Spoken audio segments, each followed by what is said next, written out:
Le programme le plus attendu révèle cette fois-ci un enjeu capital. Le zèle de quelqu'un n'est pas la preuve de sa maturité chrétienne. Imaginez un séminaire révoltant. Imaginez un séminaire à couper le souffle. Imaginez un séminaire pas comme les autres. Retour à l'essentiel. Après Chrétien ou fanatique en 2022, retour à l'essentiel 2023 débarque avec un thème gigantesque. Écoute le thème. D'abord, le royaume.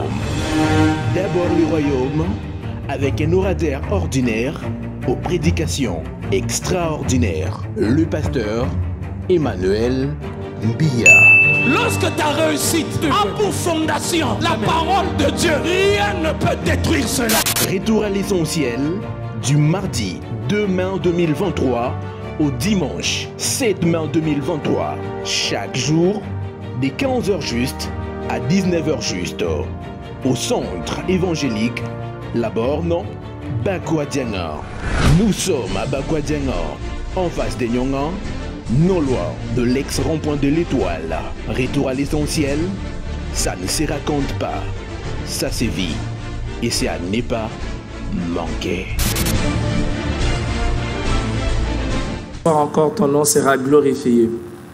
Non pas le nom de l'homme, non pas le nom du prédicateur, mais ton nom à toi. Seigneur, permets que le Saint-Esprit se serve de cet instrument faible, limité, cet instrument qui a plein d'insuffisances, mais utilise-le, Seigneur, pour ta gloire.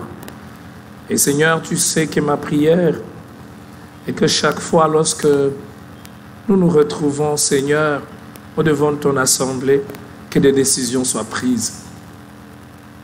Qu'il n'y ait pas seulement ce sentiment d'avoir passé un bon moment, d'avoir écouté un bon orateur, mais qu'il y ait des décisions qui se prennent, et surtout des décisions pour l'éternité. Seigneur, je t'en prie. Loin de moi de vouloir le sensationnel, le visible, je te prie qu'il y ait quelque chose de profond qui se passe. Pour la gloire de ton nom, nous avons prié et nous disons Amen. Amen. Alors, beaucoup de choses à vous dire ce soir,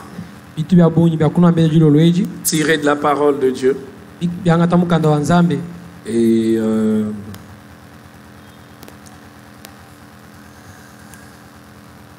à tel point que je me pose la question, je commence par quoi?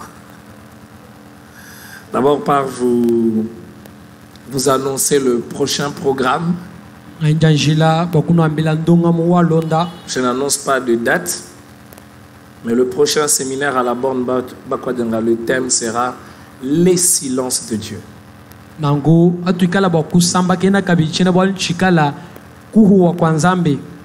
Depuis 2 jours, ce thème remplit mon esprit. Et j'ai commencé à étudier dans la Bible chaque fois que Dieu est resté silencieux. Qu'est-ce que cela a signifié? Pourquoi Dieu est resté silencieux? Donc je crois que vous serez bénis en participant à un prochain programme d'enseignement dont le thème sera les silences au pluriel de Dieu.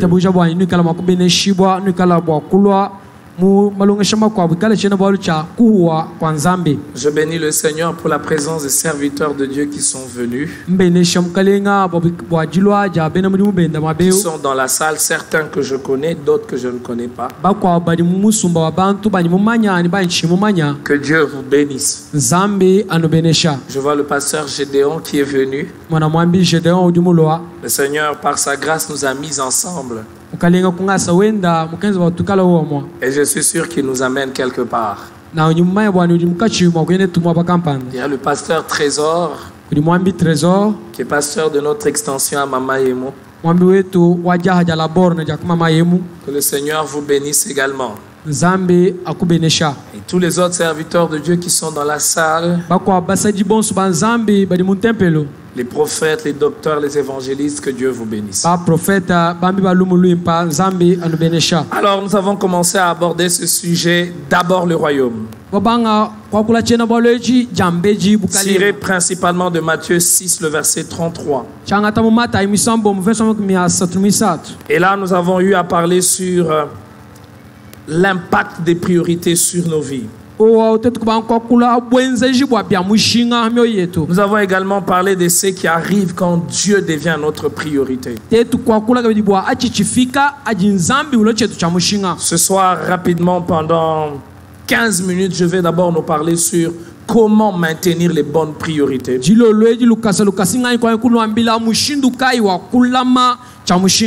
Et puis les minutes qui vont suivre, je vais nous parler sur une église morte.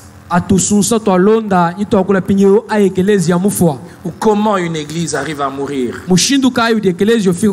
Et vous allez voir que cela est en rapport avec ce merveilleux thème. C'est la conclusion que Dieu a déposée dans mon cœur. Frères et sœurs, parler des bonnes priorités n'est pas suffisant. Dire que le royaume doit passer avant tout n'est pas suffisant. L'histoire des hommes est remplie de personnes qui ont bien commencé, qui ont pris des bonnes décisions, mais qui n'ont pas pu se maintenir dans des bonnes décisions. Donc, il ne suffit pas de prendre des bonnes décisions. Il ne suffit pas d'avoir des bonnes priorités. Il faut être capable de maintenir ces priorités-là dans le temps. Vous savez, il y a une très grande joie, il y a un très grand honneur de bien finir, de se maintenir dans ce qui est bien. Car plusieurs personnes ont le souhait de bien finir mais ne finissent pas bien. Ils prennent des bonnes résolutions mais n'arrivent pas à tenir pendant longtemps. D'ailleurs,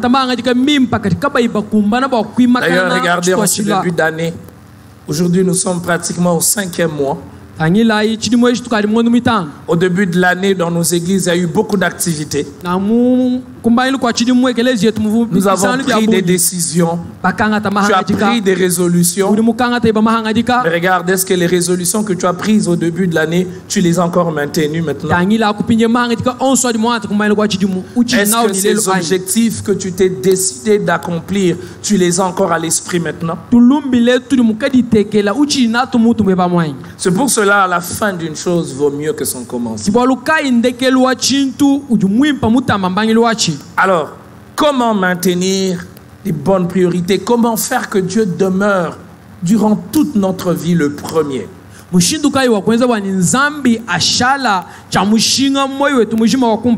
La première chose qui nous permet de maintenir les bonnes priorités, c'est de rester à l'écoute de Dieu. Rester à l'écoute de Dieu. Frères et sœurs, écouter Dieu est vital et important pour tout véritable chrétien. Personne ne peut rester vainqueur, personne ne peut rester debout dans sa marche chrétienne s'il n'écoute plus Dieu. Écoutez, Dieu, c'est comme l'oxygène pour notre marche chrétienne. Alors, écoutez Dieu, il faut dire que ce n'est pas toujours ce que nous pensons que c'est. Il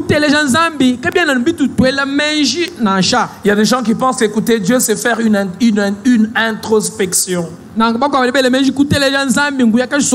Rester dans un endroit calme, fermer les yeux, aller sur une montagne, aller rencontrer un prophète et lui dire: dis-moi, qu'est-ce que tu as vu sur ma vie? Dieu a parlé. Il continue encore à parler. Et dans l'histoire de l'humanité, Dieu a utilisé plusieurs moyens pour parler. Premièrement, Dieu a parlé par la nature. Et ça, c'est important de le savoir. Dieu a parlé par la nature, par l'univers, par tout ce que nous voyons. Parce que tout ce que nous voyons a un langage qui nous tourne vers un créateur. Quand vous regardez les étoiles, il vous rappelle que certainement il y a un créateur qui est plus puissant, qui est plus grand, qui est au-dessus de tout. Quand vous regardez la mer, vous regardez un cours d'eau, il n'y a pas loin d'ici un lac, le lac Mukamba, qui est une merveille de Dieu. Dernièrement, il y a quelques années, je suis parti en Ngandajika et on m'a fait visiter la chute de Kafumbu. Déjà à quelques kilomètres, vous entendez les bruits des eaux. Il semble que ça a un potentiel énorme en termes de... un potentiel hydraulique important. Et on m'a montré un endroit où il semble que les villageois avaient l'habitude d'attraper les poissons avec les mains. Tout cela nous montre la grandeur de Dieu. De telle sorte que c'est être aveugle de dire que Dieu n'existe pas. Deuxièmement, Dieu a parlé, Dieu parle encore par la conscience. Cette voix qui est à l'intérieur de nous. Chaque être humain a une conscience. Qu'il soit un athée, même un occultiste, il a une conscience. Cette voix à l'intérieur de lui qui est comme une règle intérieure qui nous réveille quand on viole la loi.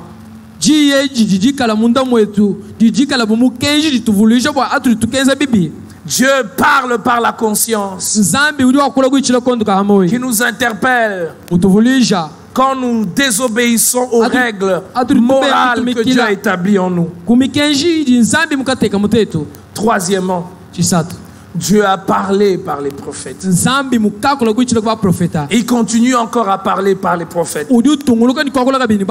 Des hommes et des femmes qui sont consacrés à lui, qui annoncent les oracles de Dieu. Quatrièmement, Dieu parle par sa parole. Celui qui veut écouter Dieu parfaitement, je pèse bien mes mots. Celui qui veut écouter Dieu parfaitement doit se tourner vers la parole de Dieu.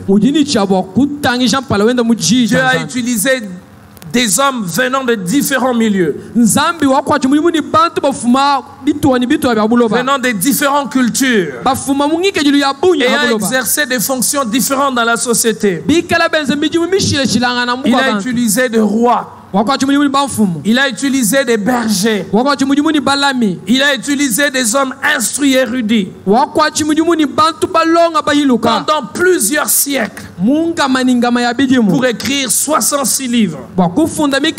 Et ces 66 livres représentent une unité remarquable. Pendant des siècles, des hommes et des organisations se sont battus pour effacer les traces de ce livre. Mais miraculeusement, ce livre est préservé. C'est le livre le plus vendu de l'histoire de l'humanité. Il reste encore d'actualité. Il s'adresse aux enfants, il s'adresse aux jeunes, il s'adresse aux adultes, il s'adresse à ceux qui sont vieux et qui sont à la fin de leur jour. Il s'adresse aux rois, il s'adresse aux pauvres, il s'adresse aux riches. Ce livre merveilleux par lequel Dieu nous parle, au travers duquel nous pouvons être sûrs de l'entendre,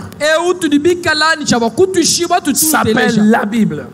Celui qui veut écouter Dieu doit plonger ses regards dans la Bible. Et cela va lui permettre de maintenir les bonnes priorités. Dans 2 Timothée, le chapitre 3, le verset 16, l'apôtre Paul dit ceci: toute écriture est inspirée de Dieu et utile pour enseigner, convaincre, pour corriger, pour instruire dans la justice, afin que l'homme de Dieu soit accompli et propre à toute bonne œuvre. L'écriture est utile pour enseigner. Lorsqu'on écoute Dieu, on est enseigné. Lorsqu'on écoute Dieu, on est convaincu. Lorsqu'on écoute Dieu, on est corrigé. Comment maintenir les bons équilibres? Comment maintenir les bonnes priorités dans la vie sans être enseigné, sans être instruit, sans une connaissance appropriée? Comment maintenir les bonnes priorités de la vie sans avoir des convictions, pas simplement avoir eu des émotions? La vie chrétienne n'est pas faite des émotions. Et plusieurs personnes confondent les émotions avec les convictions. C'est ce qui fait que plusieurs personnes sont excitées pendant 1 mois, excitées pendant 2 mois, mais le feu qui s'allume dans leur cœur ne peut durer toute une vie. Je prie le Seigneur, et c'est ma prière toute cette semaine. Je sais qu'il l'a fait, mais je le lui demande encore ce soir, qu'il allume dans le cœur de quelqu'un un feu qui va brûler toute la vie. Sans conviction, frère, on sera ballotté à gauche et à droite. On sera changeant à tout moment. On ne sera pas constant. Comment être instruit dans la justice si on ne s'approche pas des Écritures? Frère, il n'y a pas une chose qui permet aux chrétiens d'être forts, d'être plus vainqueurs comme la lecture de la parole de Dieu. Et une lecture assidue, une lecture régulière, une lecture constante, elle nous permet de maintenir les bonnes priorités. C'est la base de tout, frère. Et pour écouter Dieu au travers de la Bible, il faut aimer Dieu. Il faut aimer la Bible. Il faut aimer les Écritures. Arrêtez de croire que les Écritures, c'est simplement pour les pasteurs. Arrêtez de croire que la Bible, c'est un livre religieux. La Bible, c'est une lettre de Dieu adressée à chaque être humain. C'est une lettre de Dieu. C'est la meilleure des choses qu'un chrétien puisse faire s'il prend sa vie chrétienne au sérieux.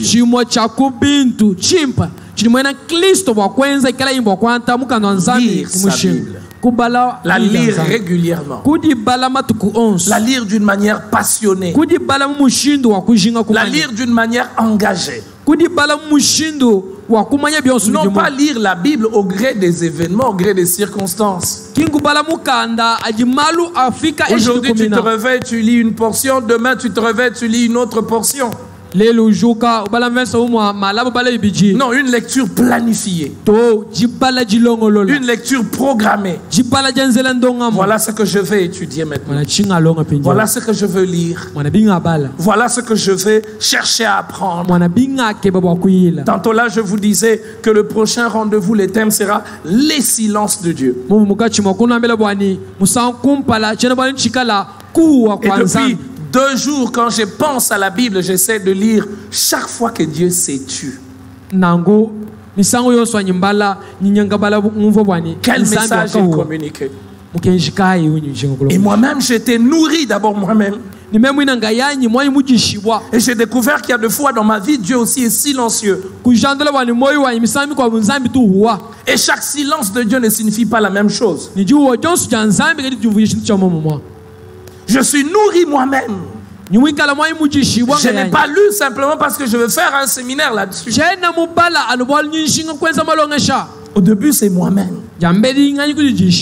Alors, comment la lecture de la Bible nous amène à maintenir les bonnes priorités? Premièrement, la lecture de la Bible nous amène à maintenir les bonnes priorités parce qu'elle nous font découvrir Dieu. On ne peut découvrir Dieu en dehors de la Bible et des Écritures. Vous savez, j'ai dit que je vais en parler pendant 15 minutes, mais quand je pensais à cette partie, mon cœur battait vite. Il battait à cause de la joie que j'éprouvais de partager avec vous la passion de la lecture des Écritures. Comment faire de Dieu le premier si on ne le connaît pas? On apprend à connaître Dieu non pas en passant 40 jours en prière. Non. On apprend à connaître Dieu lorsque nous prions et lorsque nous lisons sa parole. Et lorsque nous la lisons chaque jour. Excusez-moi de vous le dire, mais j'ai découvert que plusieurs personnes qui viennent dans nos églises ne connaissent pas le Dieu qu'ils chantent. Ils ne connaissent rien de ce Dieu parce qu'ils ne lisent pas la Bible. Deuxième chose que la lecture de la Bible fait et qui nous permet de maintenir des bons équilibres, de maintenir les bonnes priorités dans la vie. La Bible, plus que tout autre canal, nous permet de découvrir la volonté de Dieu en tout temps. Frères et sœurs, vous ne pouvez découvrir la volonté de Dieu en dehors de la Bible. Excusez-moi de vous le dire, le prophète peut taper à côté, le pasteur peut taper à côté, mais la Bible ne tape jamais à côté. Et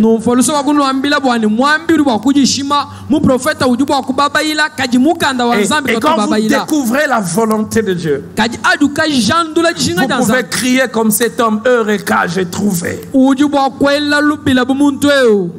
Et là, vous n'avez peut-être pas besoin d'un prédicateur vous-même. Vous découvrez, voilà ce que Dieu veut de moi. Voilà ce que Dieu attend de moi.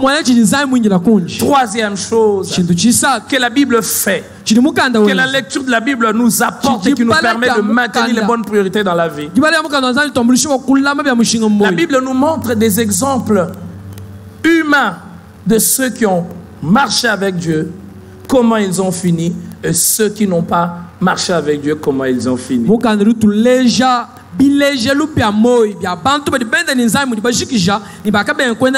c'est l'une des choses qui fait que la Bible soit un livre différent de tous les autres livres.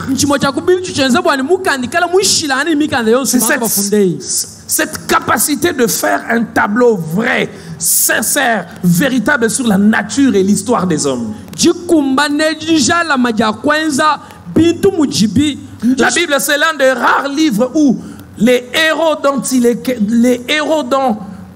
dont elle parle, elle nous présente et leurs points forts et leurs points faibles. La Bible nous parle de David, un homme grand, puissant, psalmiste. Il a écrit une grande partie des psaumes. Et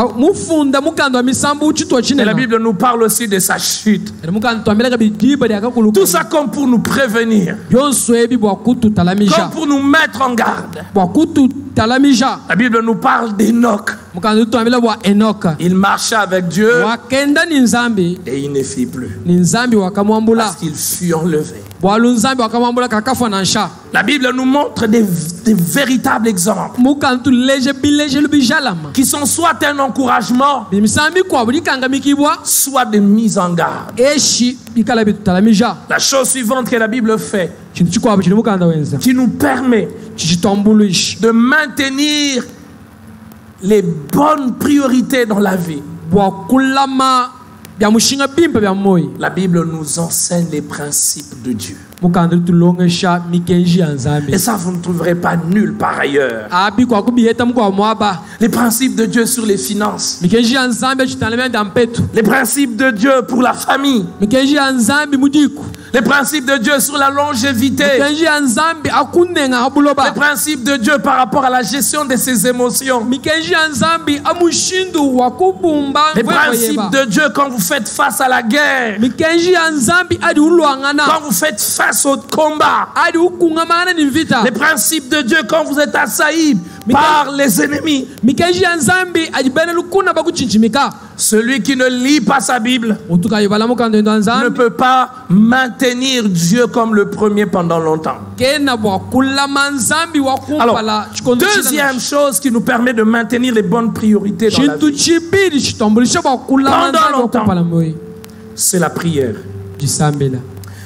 Frères et sœurs, la prière est l'une des choses importantes qu'un chrétien puisse faire. Dans 1 Thessaloniciens, le chapitre 5, l'apôtre Paul donne cette exhortation au verset 17. Il dit priez sans cesse. Alors cette exhortation, nous l'avons déjà lue. Mais il faut avoir fait des pas avec Dieu pour comprendre le sens ou le souci caché derrière cette exhortation de l'apôtre Paul. Nous aimons souvent dire priez sans cesse, priez sans cesse. Lorsque l'apôtre Paul écrit cette lettre aux Thessaloniciens, l'apôtre Paul a déjà plusieurs années de marche en tant que chrétien. Il a vécu plusieurs choses. Il a expérimenté plusieurs choses. Et il donne cette exhortation. Priez sans cesse. Comme pour dire, maintenez-vous dans l'attitude de la prière d'une manière permanente. Alors, je vais être sincère avec vous. Prier n'est pas facile. Tout chrétien sincère doit avoir au moins expérimenté que se maintenir en permanence dans la prière n'est pas facile. Il y a des périodes où on a envie de prier. Ça peut faire 5 mois. Ça peut faire 6 mois. Ça peut faire 10 mois. Mais puis il y a des périodes où on n'a pas envie de prier. Quand bien même nous savons que prier est vital, mais on n'a pas envie de prier. Et à ce genre de sentiment, personne n'est exempté. Même le pasteur, même le bishop, il lui arrive aussi de traverser des périodes où il n'a pas envie de prier. Il y a quelques mois, un jeune frère serviteur de Dieu est venu me voir. Il est venu m'avouer cette période par laquelle il passait. Je me disais, pasteur, c'est bizarre, mais je n'ai pas envie de prier. Je peux faire toute autre chose, mais je n'ai pas le coup de prier. Quand je m'agenouille pour prier, 1 minute c'est suffisant. Et puis je suis pressé à faire autre chose. Alors quand je le regardais, il parlait. Je le regardais pas avec hauteur. Voilà, ton pasteur c'est l'homme spirituel. Non, je le regardais avec beaucoup d'humilité. Mais la vérité c'est que je ne lui ai pas dit que moi aussi je passe par des périodes comme celle-là. Mais je lui ai simplement conseillé en lui disant, il y a des périodes comme ça qui arrivent où tu n'as pas envie de prier, mais tu sais que tu dois prier. Prier n'est pas facile.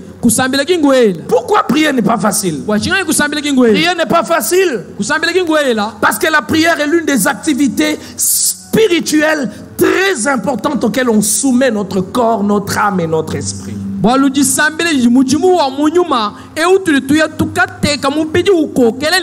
n'y a rien que le diable attaque autant, que l'ennemi attaque autant dans nos vies comme la prière. Nous allons les voir tantôt quand nous allons parler d'une église morte. Lorsque la mort commence à entrer dans une église, dans un ministère, dans la vie d'un homme de Dieu, la première chose qui baisse, c'est son temps de prière. Et quand je parle du temps de prière, je ne parle pas du temps de prière dans l'assemblée. Je parle du temps de prière seul. Où on ne se tient pas comme le pasteur, où on ne se tient pas comme le choriste, où on ne se tient pas comme le responsable d'église, où on se tient simplement comme une créature qui s'humilie et qui a besoin de son Dieu. La prière, frères et sœurs, elle nous aide à maintenir les bonnes priorités de la vie. Elle nous aide à faire que Dieu soit simplement et toujours le premier. Comment la prière nous permet de vivre cela? Premièrement, la prière nous aide à faire de Dieu le premier. Parce que la prière nous maintient dans l'humilité. Il n'y a rien qui maintient le cœur de l'homme dans l'humilité comme la prière. Parce que la véritable prière est toujours un aveu de faiblesse. La véritable prière est toujours un aveu de faiblesse. Les forts ne prient pas. Ils n'en ont pas besoin. Les faibles, ils prient. Ils sont poussés à prier parce qu'ils sont conscients qu'ils ne peuvent pas éduquer leurs enfants eux-mêmes. Ils ne peuvent pas les suivre là où ils sont à l'école. Mais celui que l'on prie peut faire. Il sait que le cœur de cet enfant, je ne l'ai pas. Mais le cœur de cet enfant, Dieu peut l'influencer. Alors il va prier. La prière nous maintient humbles. Je sais que cette église, quelles que soient mes techniques, quelles que soient mes stratégies, je ne peux la maintenir. Oh, il y a tellement de choses dans le ministère. Et le ministère est une école, pour moi, une école importante. Mais je peux vous le dire. Si je peux arrêter à tout faire dans cette église, il y a une seule chose que je ne peux pas arrêter de faire, c'est de prier et de prêcher. Même pas prêcher, prier et étudier la Bible. Frère, je peux ne pas venir dans cette église, mais si je peux m'agenouiller et soumettre cette église à Dieu, l'Esprit continuera à agir. La prière nous maintient humbles. Elle nous maintient dans la dépendance à Dieu. Voilà le véritable problème de notre période. La dépendance à Dieu. Nous voulons être indépendants. Parler comme nous voulons. Réagir comme nous voulons. Quand quelqu'un pose une action, tu veux réagir. Ta chair veut réagir. Tes émotions veulent réagir. Mais quand tu pries, parce que tu es dépendant de Dieu, tu peux même en train de prier pour autre chose. Mais il va amener tes pensées à la réaction que tu veux avoir. Il va te dire, je ne veux pas que tu réagisses comme ça. Il arrive souvent qu'on se bat même avec lui dans nos prières. Je prie pour autre chose, mais lui amène mes pensées à autre chose. Il dit, ne réagis pas comme ça. Si tu réagis comme ça, c'est la chair. Complimente cette personne. Ne réagis pas à son injustice. Ne réagis pas à son plan pour te détruire. Ne réagis pas à sa méchanceté. Tu as envie de dire à Dieu, pendant que tu dis, Seigneur, je te loue, mais là il y a un combat dans ton esprit. Tu dis, Seigneur, il est injuste. Au bien que je lui fais, il me répond par la méchanceté. Et là, il va te dire, c'est mon affaire. Tu vas paraître bête. Quand tu sors de ton moment de prière, tu ne dis rien. Il continue à proférer les mensonges, tu ne dis rien. Il continue à faire des plans, tu ne dis rien. Frères et sœurs, c'est...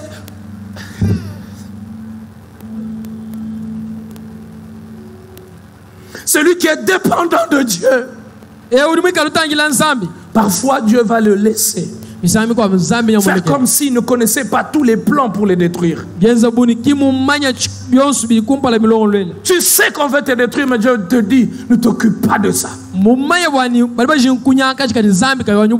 Pourquoi?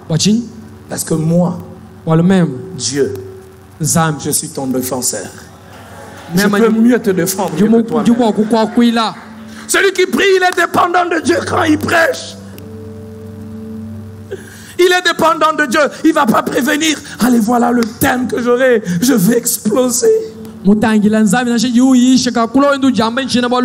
veux exploser, les buts de Dieu ne seront pas atteints. Tes buts seront atteints. Tu auras impressionné. Excusez-moi de vous donner ce témoignage. Cette année, j'avais déjà dit aux frères et sœurs qu'il n'y aura pas retour à l'essentiel. Je leur ai dit, j'ai pas de thème, j'ai pas de sujet. Je suis prédicateur, ça fait plus de 20 ans maintenant. Mais j'avais pas de sujet. Et Dieu veut que l'on soit sincère. Que l'on soit prêt à dire, Seigneur, si tu n'as rien dit, je me tais, je me mets. Et puis après, pendant que je priais, voilà, ce thème est venu.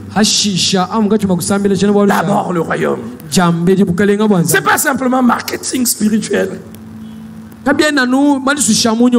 Cette année, je priais pour cette église et je disais, dans quelle direction tu vas amener l'église? Courage, nouveau départ, rayonnement et la sommité chambre haute. Je veux que vous restiez là. Frère, j'aimerais tout perdre sauf cette capacité de dépendre de Dieu. La prière nous fait dépendre de Dieu. La prière nous amène au niveau où on peut dire à Dieu, si tu ne dis rien, je ne bouge pas. Moïse ne l'a-t-il pas dit? Deuxième chose que la prière fait, et qui fait que la prière nous aide à maintenir les bonnes priorités dans la vie. La prière est l'un des moments extraordinaires dans lesquels Dieu nous change. Dieu change nos cœurs dans la prière. Et l'histoire de Moïse nous l'enseigne. Tous les grands changements dans l'histoire de Moïse se sont passés dans la présence de Dieu. Se sont passés alors qu'il a rencontré Dieu. Et la Bible nous montre Moïse, sa face qui brille. Et Dieu n'a pas permis que cela soit écrit dans les livres pour rien. C'est pour nous rappeler que quand nous prions, Dieu a affaire d'abord à nos cœurs avant affaire à nos problèmes. Pourquoi Dieu s'occupe de nos cœurs avant nos problèmes? Parce que les solutions à nos problèmes ne sont pas les priorités de Dieu. Les priorités de Dieu, c'est nos cœurs. Mais il se sert des solutions à nos problèmes pour nous attirer vers lui. Frère, c'est une petite affaire pour que Dieu te donne de l'argent. C'est une petite affaire. Mais j'aimerais te dire que tu as l'argent, ça ne fait pas trembler le diable. C'est une petite affaire pour Dieu que tu aies ce visa, que tu aies ce voyage. Mais que tu aies ce visa, que tu aies ce voyage, ne fais pas trembler l'enfer. C'est une petite affaire pour Dieu que tu aies ce mariage. Il y a même des gens qui ne prient pas, qui ne jeûnent pas. Dieu leur donne de mariage. À combien de votre raison, toi? C'est une petite affaire. Que tu te maries, ça ne fait pas trembler le diable. Ce qui fait trembler le diable, c'est lorsque ton cœur est transformé, lorsque ton cœur est changé, Et lorsque ton cœur est changé, tu deviens une lumière. Et partout où tu es, les ténèbres vont fuir. Les ténèbres de l'immoralité vont fuir. Quand ton corps est transformé, tu deviens un homme en mission. Et tu fais trembler le monde des ténèbres. Le Seigneur cherche des hommes qu'il va utiliser dans nos familles, dans nos écoles, dans cette ville de Mbuji-Mayi pour faire reculer les ténèbres. Et pour cela, frère, c'est dans la prière qu'on est changé. Et dans la prière, frère, Dieu ne te craint pas. Jamais. Les hommes peuvent te craindre. Regardez ta position sociale. Regardez ton âge. Mais quand tu pries, Dieu va te dire oui, tu viens. Tu es méchant. Dieu va te regarder et dire, race de vipères. Regarde comment tu as traité ce frère. Regarde comment tu as traité cette soeur. Regarde le genre de pensée. C'est cela, j'aime la prière, frère. Il n'y a rien qui me fait sentir humain comme la prière. Quel que soit le regard que les hommes peuvent avoir sur moi. Mais quand tu pries, tu as quelqu'un qui peut te parler. Regarde les genres d'ambition que tu as maintenant. Oui, tu me cherches. Mais tu me cherches pourquoi? Pour ta propre gloire. Regarde, tu n'es plus humble. Alors que les hommes peuvent dire tu es humble. Il va regarder, il va te dire regarde tes motivations maintenant. Regarde ce frère là, tu ne le supportes plus. Regarde cette soeur, tu ne la supportes plus. La prière est le moment par excellence où Dieu travaille nos cœurs. Et c'est ce qui fait qu'on veut passer du temps avec Dieu. On passe du temps avec Dieu non pas pour battre les records. On passe du temps avec Dieu pour être de plus en plus exposé à son action. C'est pour cela, frère, ceux qui prient véritablement, c'est toujours des personnes brisées. Brisées. Vous ne pouvez pas prier sans que votre manière de parler change. Vous ne pouvez pas prier sans que votre manière de traiter les hommes change. Vous ne pouvez pas prier sans que votre manière de vous y prendre quand vous avez des combats change. La chose suivante que la prière fait et qui nous permet de maintenir les bonnes priorités dans la vie, et puis nous allons passer. Cette chose est importante. Ça nous permet de garder l'équilibre, de faire que toujours Dieu soit le premier. La prière, plus que tout, nous fait prendre conscience de la puissance et de la grandeur de Dieu. Ceux qui prient véritablement font toujours l'expérience de la puissance de Dieu. Ils peuvent avoir dans leur histoire des périodes où ils peuvent dire je priais, j'étais bloqué. Je ne sais pas comment la solution est arrivée, mais j'ai vu la solution. Plusieurs personnes n'ont pas cette expérience dans nos églises. Hélas, malheureusement. Parce qu'ils sont devenus dépendants des prières des autres. Ils sont incapables de prier eux-mêmes. Ils sont toujours pris pour moi. Prie pour moi. Oui, on doit prier pour toi. Mais est-ce que tu pries toi-même? Ceux qui prient entrent toujours en contact avec l'infinie grandeur de Dieu. Parce que quand vous priez, vous apprenez à parler à Dieu comme on parle à un père. Vous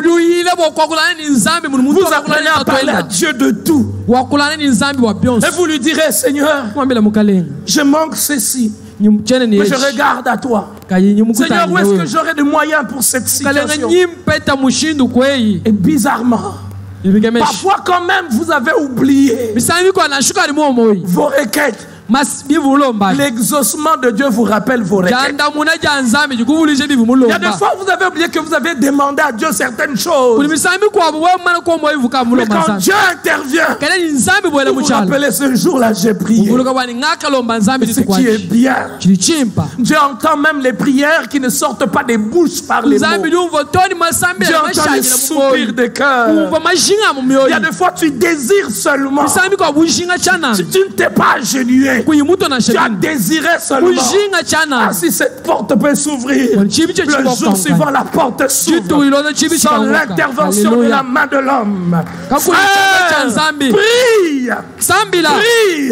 Tu prendras davantage conscience que la prière est l'un des moments redoutables dans la vie d'une personne. Je comprends pourquoi les apôtres, quand la communauté croissait, ils ont arrêté de faire certaines choses. Ils ont mis les diacres. Ils ont dit nous allons vaquer à la prière. Tu peux jouer avec n'importe quel chrétien.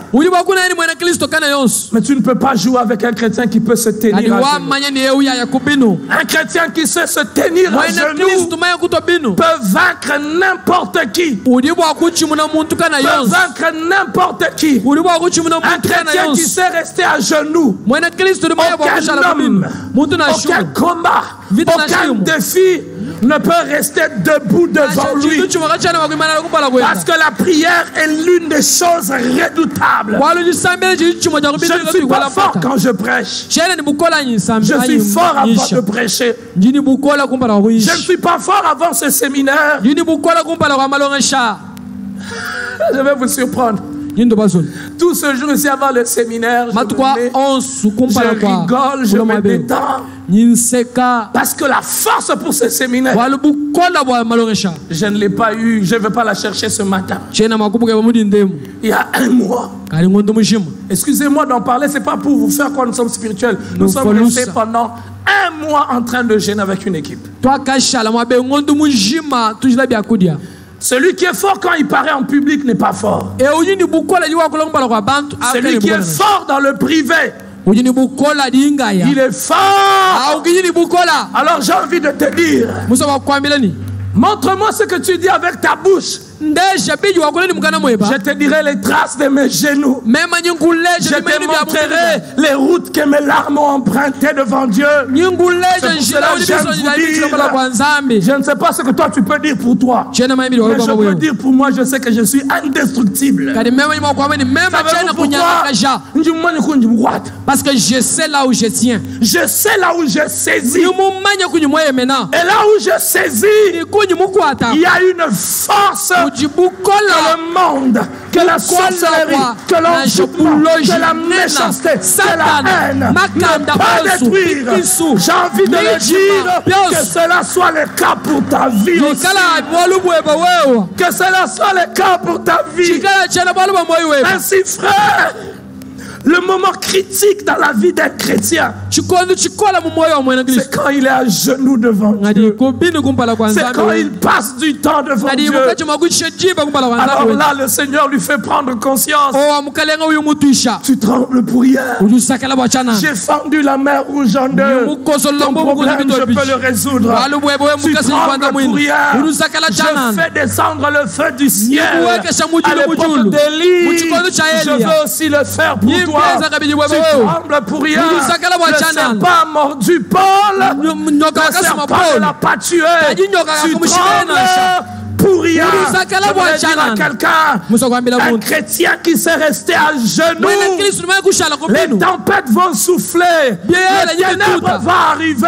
Il fait une chose, tout ce qui vient dans ma vie passera. Parce que j'ai reçu dans ma vie ce qui ne passe pas. J'ai reçu dans ma vie une solution qui a précédé les problèmes. Je ne sais pas si le Saint-Esprit le répète à ton cœur, mais je le crois. Deviens un homme qui prie. Amen.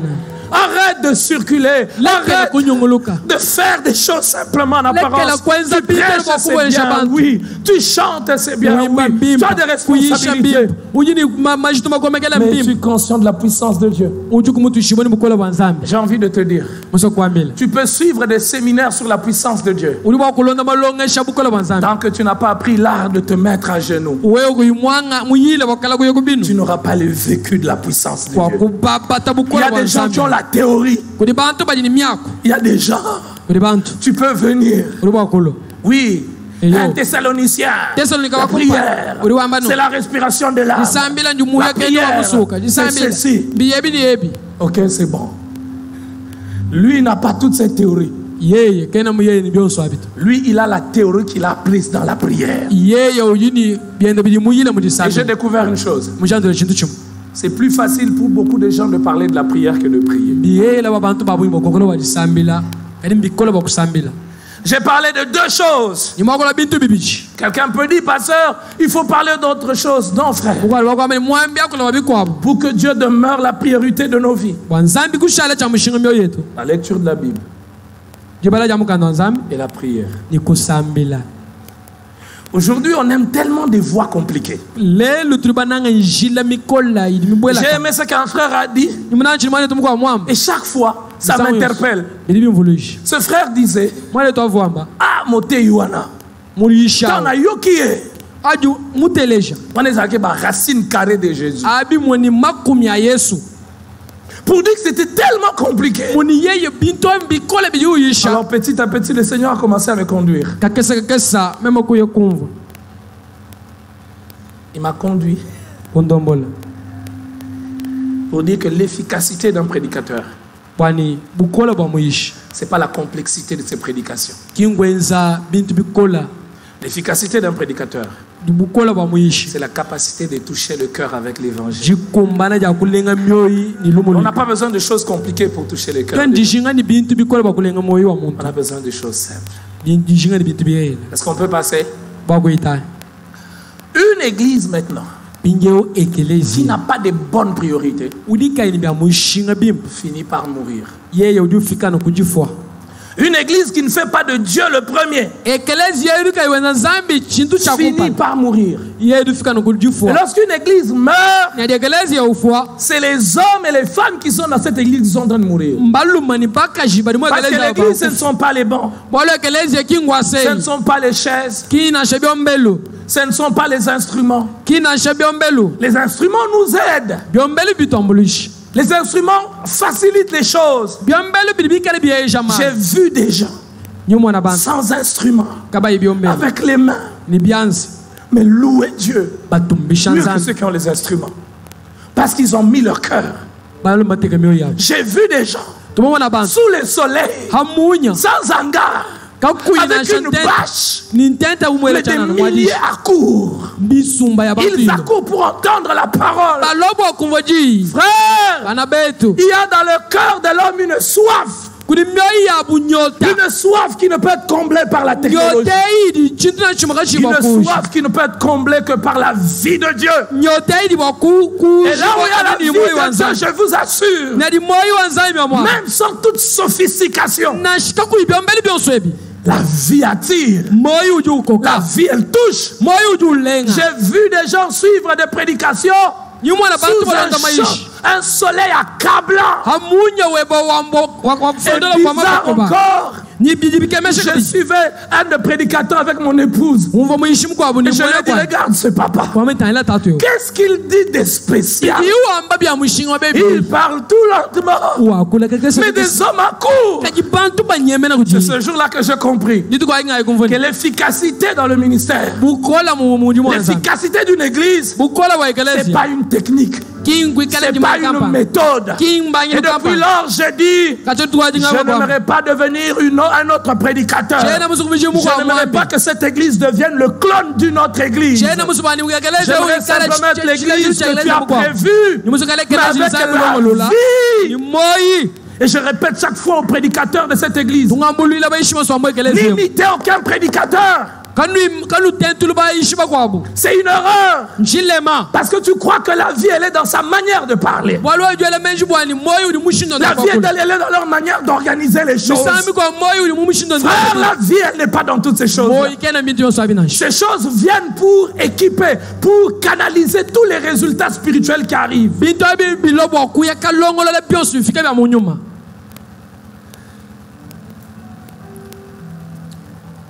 Et c'est important. Alors que j'aborde le dernier point de ce séminaire, une église morte, de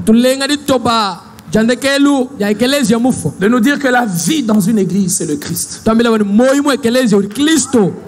n'y a pas deux choses qui apportent la vie dans une église, c'est le Christ. C'est le Christ.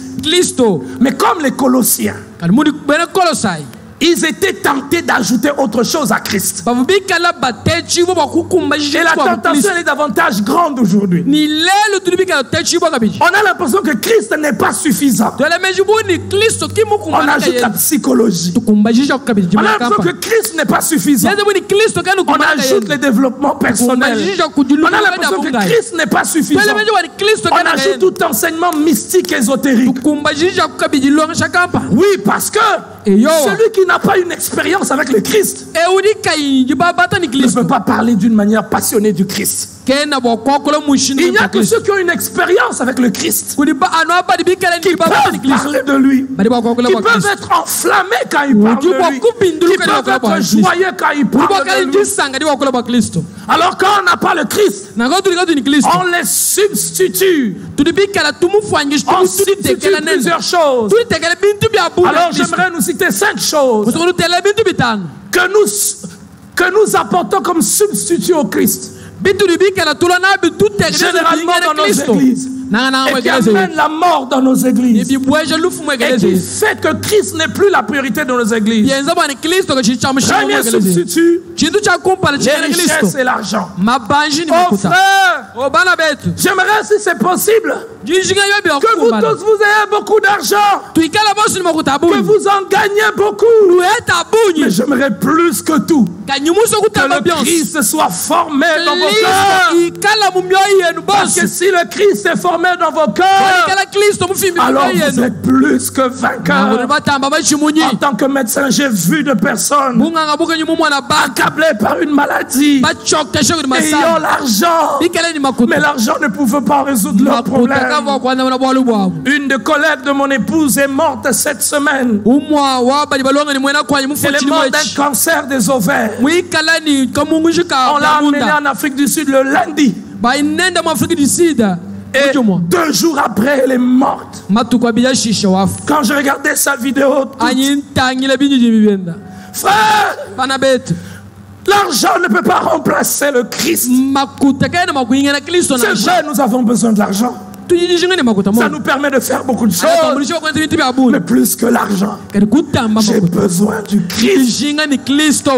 Nous enseignons plus l'argent. Nous enseignons les progrès. Oh frère, il n'y a aucun progrès véritable si Christ n'est pas dans ton cœur. Il n'y a pas de succès si Christ n'est pas dans ton cœur. Frère,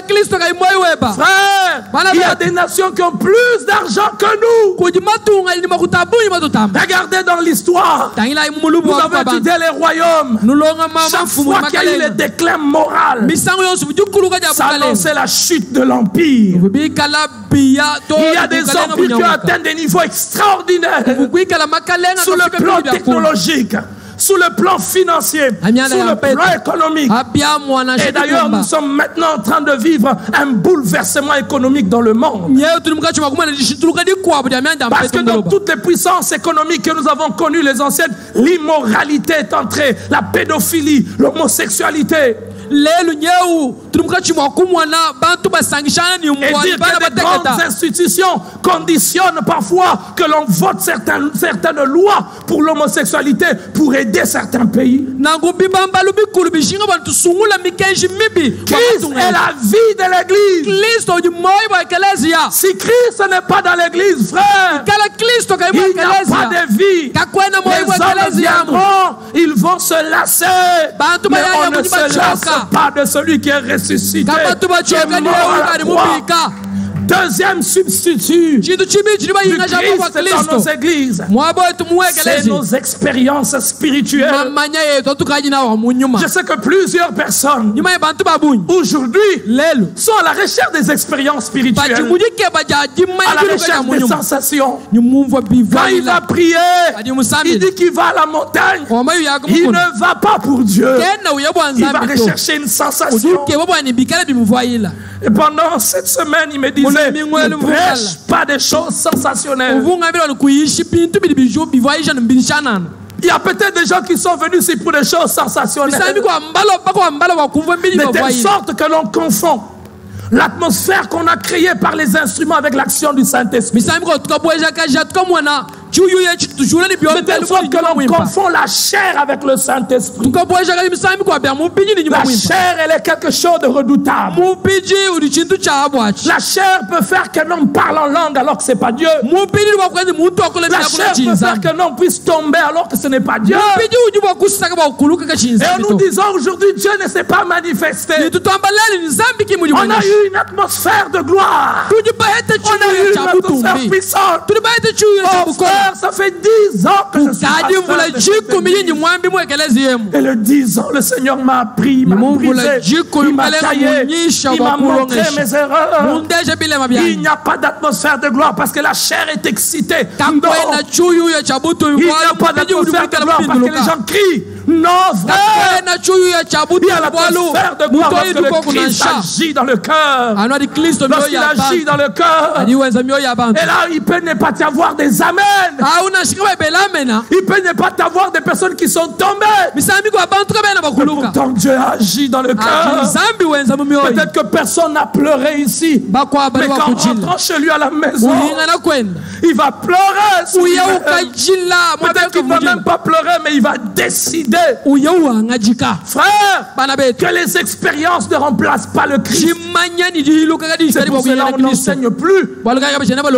Parce que l'enseignement exige que l'on se mette et que l'on apprenne. Que l'on comprenne. Alors on veut servir les gens. Dès qu'on termine, vous allez voir la gloire de Dieu. Levez-vous, vous allez voir la gloire de Dieu. Malarabo sapapa. Vous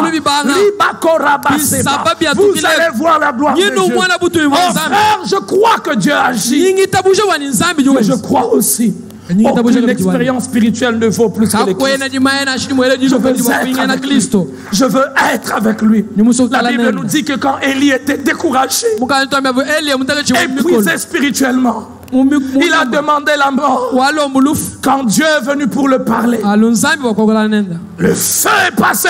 Je n'étais pas dans le feu. Frère, ne remplaçons pas le Christ par des expériences. Le diable peut être à l'origine de certaines expériences pour nous éloigner de Dieu. Ah oui, je suis parti dans cette réunion. On m'a donné des prophéties. Je suis allé dans cette réunion où on est tombé. Il m'a appris qu'on peut avoir une réunion où personne n'est tombé. Il a agi. Amen. Le prédicateur, vous m'entendez? Prêchez simplement la parole de Dieu. Et laissez Dieu agir. Laissez Dieu toucher les cœurs. Laissez Dieu faire tomber les gens s'il le veut. Ne forcez pas. Ne créez pas les choses. Et ne vous sentez pas diminué parce que personne n'est tombé. Non. Jean-Baptiste a fait tomber qui? N'a-t-il pas accompli une mission? Ne quittez pas le canal de votre appel. Il y en a qui ont reçu l'appel de faire tomber les gens. Si tu n'as pas reçu cet appel-là, engage-toi dans ton appel avec passion, avec amour, avec originalité. Dieu va faire venir les résultats. Dieu va faire venir les résultats. J'ai envie de crier à quelqu'un. Ne cherche pas à prêcher comme quelqu'un. Non, prêche comme toi. Apprends de l'autre. Mais ne deviens pas lui. Tu ne seras jamais lui. J'aime suivre Billy Graham. J'aime suivre David Jérémia. J'aime suivre celui qui est mort, c'est qui? Charles Stanley, j'aime les suivre. J'avale pratiquement leur prédication. Il n'y a aucun jour où je suis venu prêcher ici sans que le matin j'ai suivi 3 prédications de ces personnes. Mais je sais que la vie ce n'est pas en les imitant. La vie c'est en tirant des leçons. Oh frère, ne créons pas des expériences. Laissons Christ nous faire vivre ces expériences. Combien de gens essaient d'inventer des prophéties? Troisième chose qui substitue, que l'on substitue au Christ aujourd'hui, c'est l'église elle-même. On met l'église en avant. Et le but c'est nous réunir. Venons, réunissons-nous. Venons, trouvons-nous ensemble. Frères et sœurs, une église reste vivante lorsqu'elle amène les hommes vers Christ. Une église qui n'amène plus les hommes vers Christ, qui n'amène que les hommes vers elle-même. Si nous vous appelons dans nos églises, c'est pour vous amener à Christ. Vous m'avez compris, frère? Ne substituons pas Christ à l'église. Christ est le patron de l'église. Et l'église doit être au service de Christ. L'église n'est pas au service d'elle-même.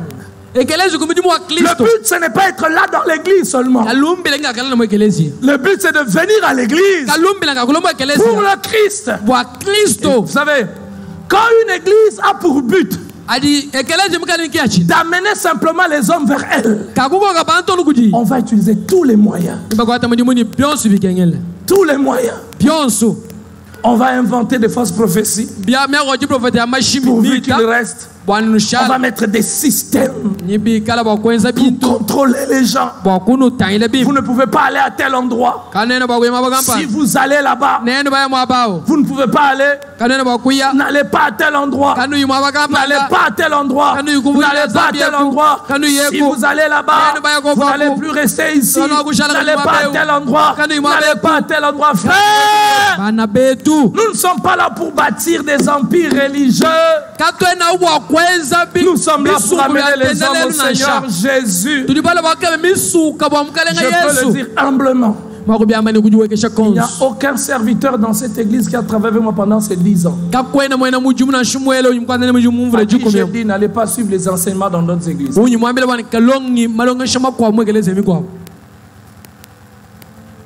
ce que je leur ai dit, quand les portes de votre église sont ouvertes, n'allez pas ailleurs. Rassurez-vous que la doctrine que vous allez suivre, c'est la doctrine de Jésus. Parce que le but, ce n'est pas de faire Batunangai. Non, frère. Je suis trop petit pour que Bakoma Batunangai. Qui suis-je? Bakoma Batu Yesu. Bantumba Yesu. Soki nzamba tindi bango na makolo nanga. Nzambi na shemba tombyanza byanyi. Nzamba kumama. Nzambi atumbishibwa ngayenda. Soki tango na bango esili awa. Ikala mudimu wa mushika mwabeyo. Bokende na kimya. Baya mulutulu. Ne remplaçons pas le Christ par l'église. Qu'il croisse. Et que moi je diminue. Est-ce que nous pouvons encore dire cela? 4e substitut. Maintenant je donne la 4e. Oui. 4e substitut du Christ. Dans nos églises, c'est le pasteur. Nous devons respecter les hommes de Dieu. Oh, je sais que j'ai beaucoup de problèmes quand j'ai dit cela. Nous devons aimer nos pasteurs. Mais ils ne doivent pas remplacer le Christ. Nous devons examiner tout ce que nos pasteurs nous enseignent à la lumière de la parole de Dieu. Même quand c'est celui qui m'a amené à Christ, tu m'as compris, frère. Même quand c'est ton modèle, même quand c'est l'icône, même quand c'est le fondateur, ce qu'il dit n'est pas au-dessus de ce que Dieu a dit. Alors je dois avoir le courage d'examiner. Oui, il me donne le conseil. Mais est-ce que c'est ce que la Bible dit? Que de gens n'ont plus la lucidité.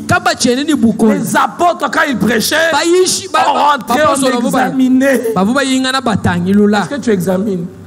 C'est comme ça qu'on mange même les photos des pasteurs. On fait quoi? On mange quoi? Et puis on vient. J'ai mangé la photo et j'ai été.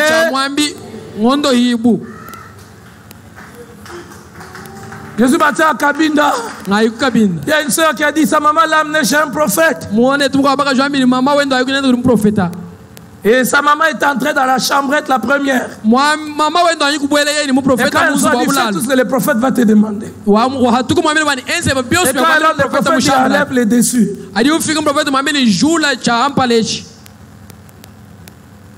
Et le prophète touchait. Et il prophétisait. L'esprit. L'esprit. Mais l'esprit de Dieu descend. Et il prophétisait. Cette poitrine, personne ne va la toucher. Celui qui va la toucher, c'est celui qui va t'épouser. Mais toi, tu touches. Nous n'appartenons pas à nos pasteurs. Nous appartenons à Jésus. Nous aimons nos pasteurs. Nous les obéissons.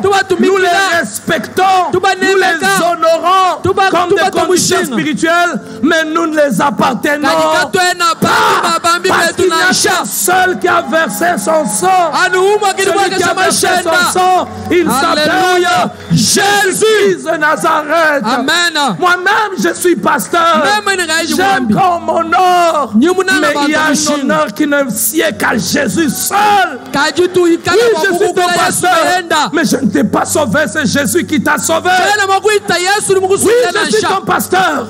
C'est quoi? Pasteur, prie pour moi. Pasteur, prie pour moi. Pasteur, prie pour moi. Pasteur, prie pour moi. Ces derniers temps, tu ne pries pas pour moi. Oh non! La ligne directe existe. La ligne directe existe. Parle à Jésus. À Jésus soit. Même toi, il va t'entendre. Amen.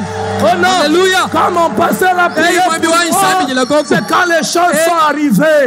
Oui, Dieu peut utiliser les hommes de Dieu. Mais un chrétien mature sait que Dieu peut aussi passer par lui.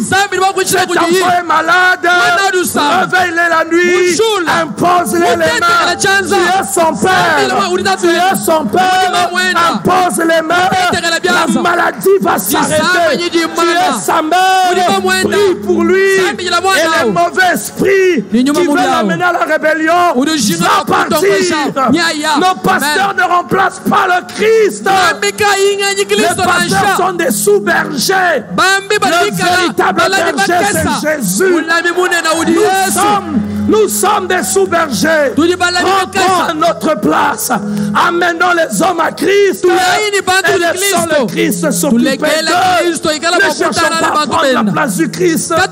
Toutes les décisions. Pasteur, tu dis quoi? Il y a des gens qui sont plus dépendants de leur pasteur. Pasteur, tu dis quoi? Pasteur, tu dis quoi? Que je porte quelle couleur de sous-vêtements aujourd'hui? Pasteur, tu dis quoi? Je sais que c'est fort, mais ça, c'est vrai. Pasteur, tu dis quoi? Je dis toujours à tous les frères, tous les sœurs, tu as ton fiancé, je te conseille, mais je ne t'impose pas mon conseil. Tu aimes cette personne-là, je te montre les inconvénients. Je te dis, regarde, il est ceci, mais je te laisse choisir. Parce que Dieu lui-même dit, je place devant toi la vie et la mort. Choisis-la. Dis. C'est vrai que quand quelqu'un vient de se convertir, comme quand on est un enfant, je ne laisse pas la liberté à mon enfant de dire je ne veux pas à l'école. Même quand il n'a pas envie d'aller à l'école, je lui dis, tu vas aller à l'école. Même quand il pleure. Oui, les bergers doivent exercer la discipline. Les bergers doivent parfois contraindre. Mais les bergers ne doivent pas prendre la place du Christ. Nos églises meurent. Parce qu'on remplace Christ par autre chose. Dernier substitut du Christ dans nos églises, c'est les hommes. Les hommes sont parfois... On met les hommes plus importants que le Christ. Et ça, c'est beaucoup plus dans le rang des serviteurs de Dieu. J'ai connu une expérience.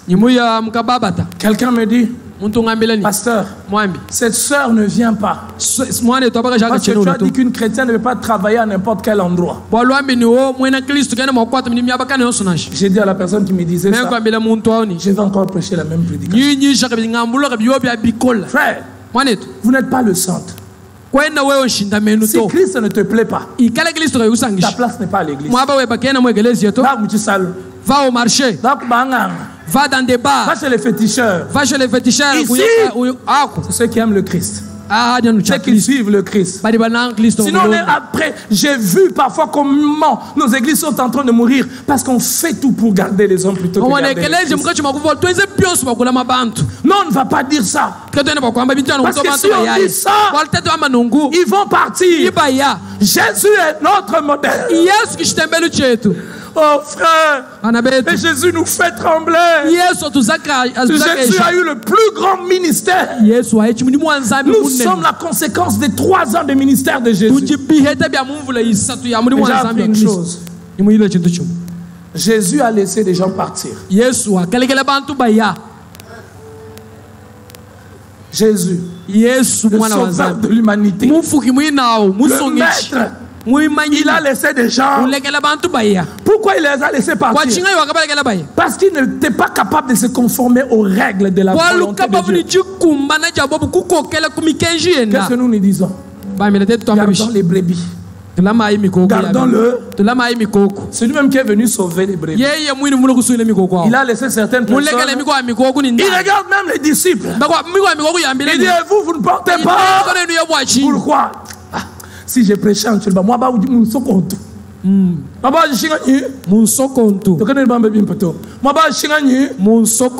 C'est que bon, ballon de Jésus Christ traduit. Toutes les personnes qui suivaient Jésus là, ils ne les suivaient pas parce qu'il avait la vie éternelle. Ils les suivaient parce que Jésus faisait les miracles. Et les jours dont Jésus a parlé du repas, tout le monde avait pas. Mais les disciples, quand Jésus leur a demandé pourquoi vous ne partez pas, ils ont dit à Jésus, nous irons où irons-nous encore? C'est toi qui as la parole de vie. Les paroles de la vie éternelle. Si tu suis Jésus pour le mariage, que ce soit pour la délivrance, tu vas rentrer, tu seras en route. Nous allons rester avec Christ. C'est ceux qui l'ont suivi parce qu'il a la vie éternelle. Il peut te donner tout ça. Mais surtout nous l'avons suivi parce qu'il a la vie éternelle. Parce qu'il n'y a aucun marché où on voit la vie éternelle. Il n'y a aucune école où on enseigne comment avoir la vie éternelle. Il n'y a aucun argent sur la terre qui peut nous aider à avoir la vie éternelle. Ne changeons pas nos enseignements pour maintenir les gens. N'ayons pas les enseignements à la mode. N'ayons pas les enseignements parce que là-bas on a enseigné comme ça. Là-bas on a prêché comme ça. Qu'est-ce que nous allons faire pour les garder? Ce que nous allons faire pour vous garder, c'est de parler de Christ. Vous parlez de Christ. Il est le chemin, la vérité et la vie. Il est le chemin, la vérité et la vie. Il est le chemin, la vérité et la vie.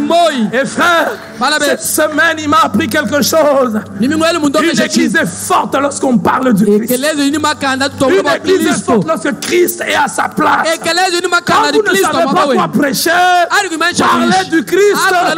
Vous pouvez parler du Christ pendant 10 ans. En Genèse, on parle du Christ. Il est l'agneau qui a été immolé pour que les hommes soient couverts de la nudité du péché. Il est celui qui est préfiguré par l'offrande d'Abraham en donnant son fils. Et il semble que c'est pratiquement au même endroit géographique. Dans Exode, vous pouvez parler du Christ. Il est celui qui libère les hommes. Il ne libère pas seulement de l'Égypte, mais il libère des chaînes psychologiques. Il libère des addictions. Dans Nombre, on peut parler du Christ. Dans Lévitique, on peut parler du Christ. Alors frère, quoi nous t'envoie sur l'église? Nous ne voulons pas. Quoi nous t'envoie? Tu n'es pas plus que Jésus dans cette église. Lesquels sont complexes?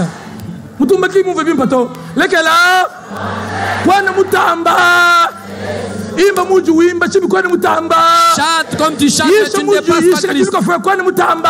Yesu to. Yesu to. Complexe. Oh non, moi, si je ne viens pas dans cette église, elle va mourir. Oh non, moi, si je quitte, oh, Zambi Munena, les dieux dont nous devons prendre, un Dieu puissant, un Dieu. Alors j'aimerais parler à un serviteur de Dieu ici qui est venu et qui prie pour l'église qu'il dirige. Dieu peut faire de grandes choses avec un petit reste. Dieu peut faire beaucoup avec un petit reste. Ne cours pas derrière les gens. Oh moi ne tout. Mon frère, s'il te plaît, cette église va mourir. Comment l'église va mourir? Je bâtirai mon église. Les portes de ces jours de mort ne prévaudront.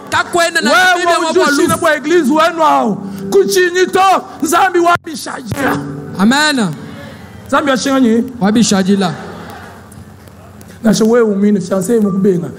si on te refuse aujourd'hui, je veux dire, Kaya. Laisse-les partir. Laisse-les partir.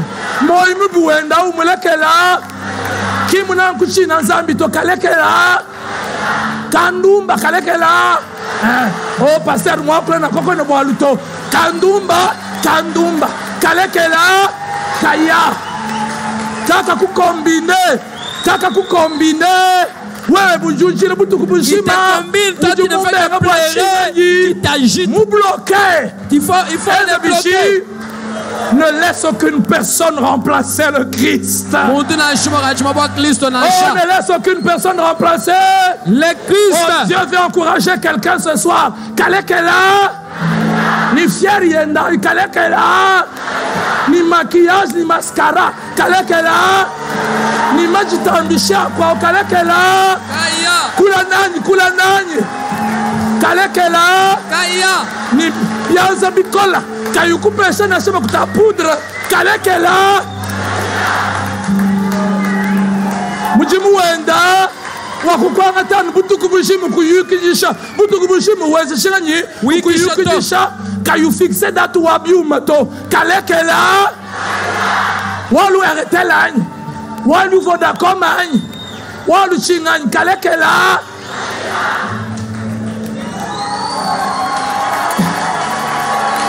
Kananga makuta be. Kananga makuta be. Kananga mubiji be. Ye janu kwenu kwatako. Kananga mubiji be. Kalekela. Kaya.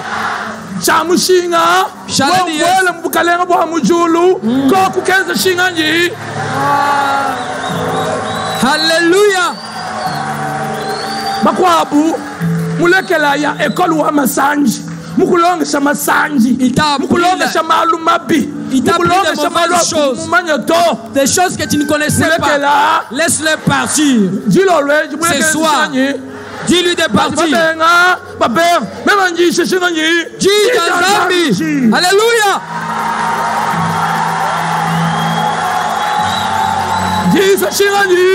Dis dans Zambi. Oh, jouez l'ambi là. Dis l'ambi là, boani.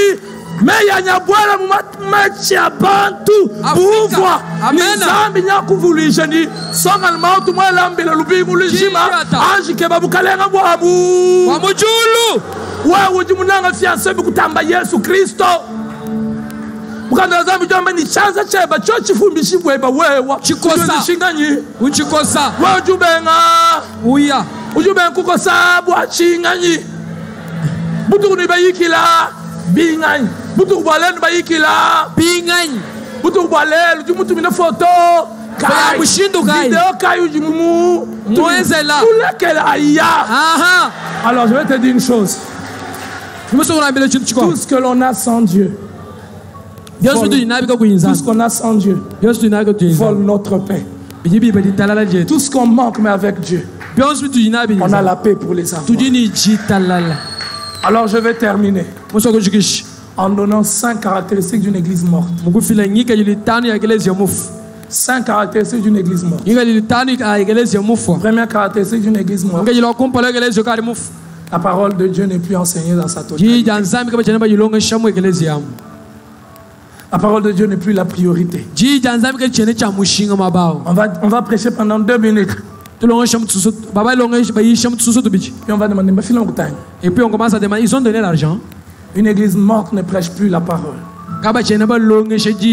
Deuxième caractéristique d'une église morte. N'oubliez pas cette caractéristique. Cette église ne se préoccupe plus pour gagner les âmes. C'est plus sa priorité. On dépense plus l'argent pour autre chose que pour que les âmes soient gagnées. Cette semaine, je l'ai dit au premier culte. À partir de mardi, nous aurons besoin de volontaires. Vous venez ici. Vous mangez ici.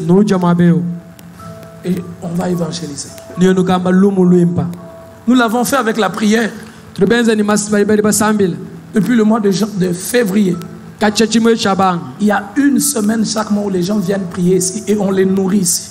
Ils ne font rien d'autre que prier. Le Seigneur m'a dit, c'est vrai, vous finissez quoi?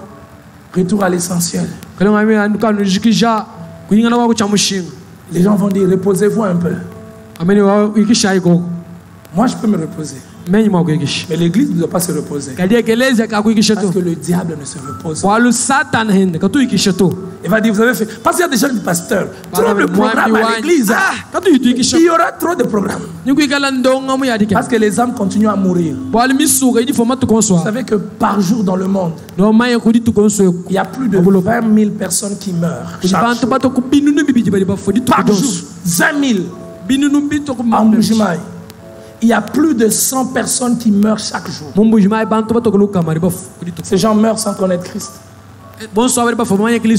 Une église qui est morte n'évangélise pas. J'ai découvert une chose. L'une des manières pour maintenir la vie dans une église, c'est d'évangéliser. Parce que des gens qui évangélisent, ils s'approchent des perdus. Ils voient le monde autrement. Troisième caractéristique d'une église morte. Une église morte. La prière n'existe plus. On ne prie plus. On a remplacé la prière par autre chose. Plus de prière. Vous avez déjà remarqué quand on prie, les gens dorment. Vous connaissez ces gens-là. Vous n'avez jamais remarqué que la plupart des gens qui troublent les églises, quand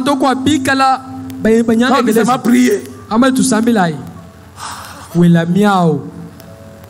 mais dès que la prière se termine, maintenant parlons des problèmes. Elle m'avait mal regardé. Papa Guélor, pardonne-moi l'exemple de la chorale belgienne. Quand on dit prier le jour de la prière, la chorale, il ne vient pas. On a réunion, on va parler. Elle prépare même des choses. Je vais aller exploser dans la réunion. Moi, je ne veux même pas convoquer cette réunion-là. Parce que nous sommes frères. Tu n'as pas besoin d'une réunion pour me parler. Viens me parler, dis que frère, tu as mal fait. Mais toi, tu attends la réunion. Il y a même des gens qui se préparent. Aujourd'hui, il va sentir. Aujourd'hui, Aujourd'hui, des vérités Vous vont connaissez les sortir. églises comme ça? Ouais, bateau de Benzana. Quand on dit prions, À tout 100 000. non. Mais quand on dit seulement réunion, Adi bamban tu 100 000. quatrième caractéristique, Il y a le mouinaï. c'est une église qui tolère le péché. Une église qui tolère le péché, Et que les gens qui tabam peika qui couvre le péché. ou yibui kila.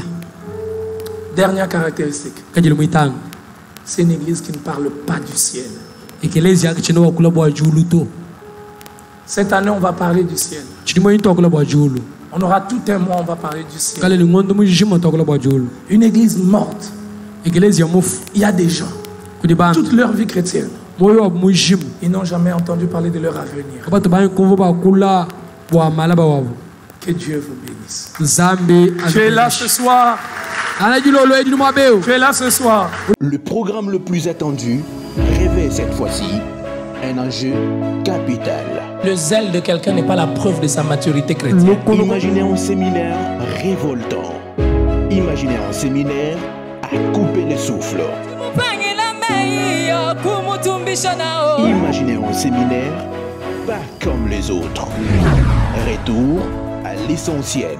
Après Chrétien ou fanatique en 2022, retour à l'essentiel 2023 débarque avec un thème gigantesque. Écoute le thème. D'abord, le royaume.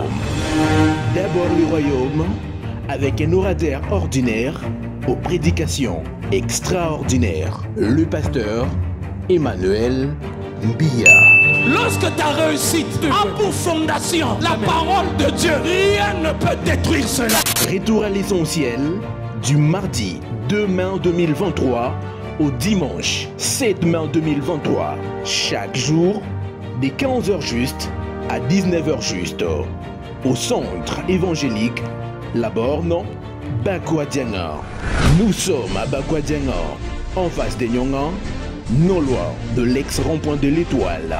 Retour à l'essentiel, ça ne se raconte pas, ça se vit et c'est à ne pas manquer.